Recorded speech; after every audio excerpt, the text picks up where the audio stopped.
എന്തുമായിക്കോട്ടെ. ഉത്തർപ്രദേശിലെ ഒരു പൗരനെ സംബന്ധിച്ചിടത്തോളം ഈ പോപ്പുലേഷൻ പോളിസി നടപ്പാക്കുന്നതിൽ സംസ്ഥാന സർക്കാർ പരാജയപ്പെട്ടു, അതുകൊണ്ട് അയാളുടെ വോട്ടവകാശത്തിൽ കുറവ് വരുന്നു എന്ന് പറയുന്നത് അംഗീകരിക്കാൻ പറ്റുമോ? അയാളവിടുത്തെ ഒരു പൗരനാണ്.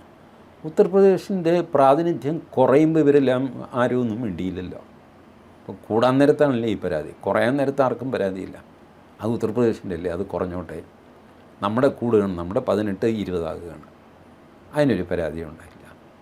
വേറൊന്ന്, ഉത്തർപ്രദേശിൻ്റെ വലിപ്പം അത്രയുണ്ട്. എല്ലാവർക്കും ഉത്തർപ്രദേശിനോട് അസൂയാണ്. കാര്യം എന്താ? ആ സ്റ്റേറ്റ് വളരെ വലുതാണ്.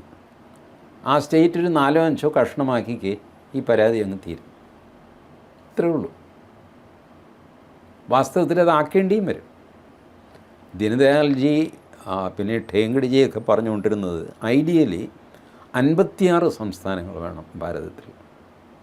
ജനപദം എന്നാണ് ദീനദയാൽജി അതിനെ വിളിച്ചുകൊണ്ടിരുന്നത്. 56 ജനപദങ്ങൾ ഒറിജിനലി ഭാരതത്തിലുണ്ടായിരുന്നു. അത് ഓർഗാനിക്കാണ്. അത് ഭാഷ വെച്ചോ മറ്റേതെങ്കിലും ഇത് വെച്ചോ ഉള്ളതല്ല, ഓർഗാനിക്കായിട്ടുള്ള പ്രദേശങ്ങളാണ് 56.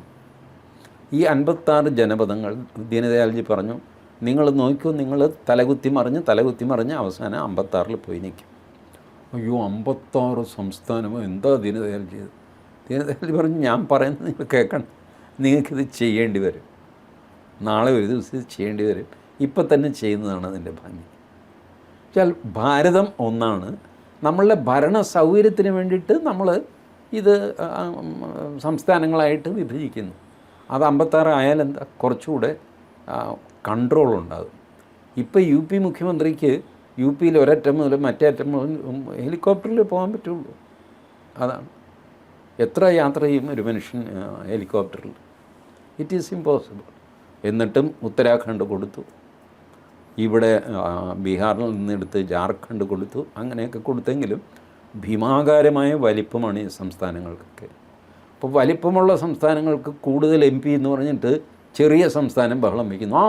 അവന് കണ്ടില്ല, അവന് 45 MP എന്ന് പറഞ്ഞാൽ അത്ര വലുത്. രാജസ്ഥാനിലെ ഒരു ലോക്സഭാ മണ്ഡലം കേരളത്തേക്കാൾ വലുതാണ്. ബാർമർ മൊത്തം കേരളത്തേക്കാൾ വലിപ്പമുണ്ട്. മരുഭൂമിയാണ്. അങ്ങനെ ഇരിക്കുമ്പോൾ എവിടെയോ ഒരു ഇതിൽ ആൾതാമസമുണ്ട്. ഇതാണ് ഇതിൻ്റെ സിറ്റുവേഷൻ.